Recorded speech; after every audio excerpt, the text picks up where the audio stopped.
Kilati anayafo nyazo chega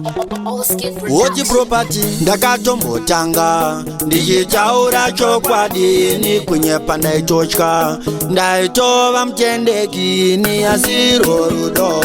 rwaitoda kunipandutsa ini kutonzi ndokuda ndaitona socharora ini zvakazongoma aoneso zvakadarika ini kanako vanhu vese aivaudza akaramba zvandakaona zvawanda miedzo yato yawanda kuti nditadzire Mwari ina nditadzire Mwari zvandakaona zvawanda miedzo yato yawanda kuti nditadzire Mwari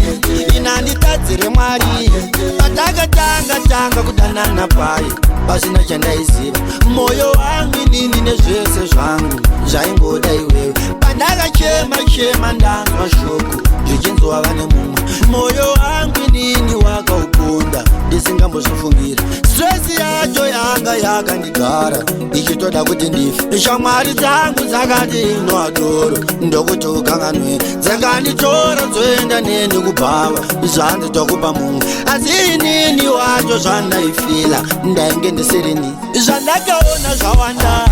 miedzo yato yawanda kuti nditadzire Mwari ina nditadzire Mwari zvandakaona zvawanda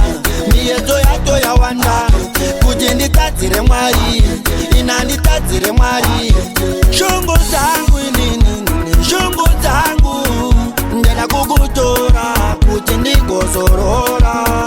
chido chemoyo wakandisiya pamene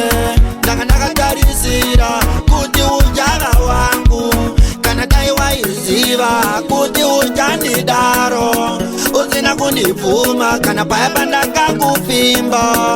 kunditsaspeya nichiti watova wangu kana unhu wangu ndiwe wakandidaro zvandakaona zvawanda miedzo yato yawanda kuti nditadzire Mwari ina nditadzire Mwari zvandakaona zvawanda miedzo yato yawanda kuti nditadzire Mwari ina nditadzire Mwari zvandakaona zvawanda miedzo yato yawanda kuti nditadzire Mwari ina nditadzire Mwari zvandakaona zvawanda miedzo yato yawanda kuti nditadzire Mwari ina nditadzire Mwari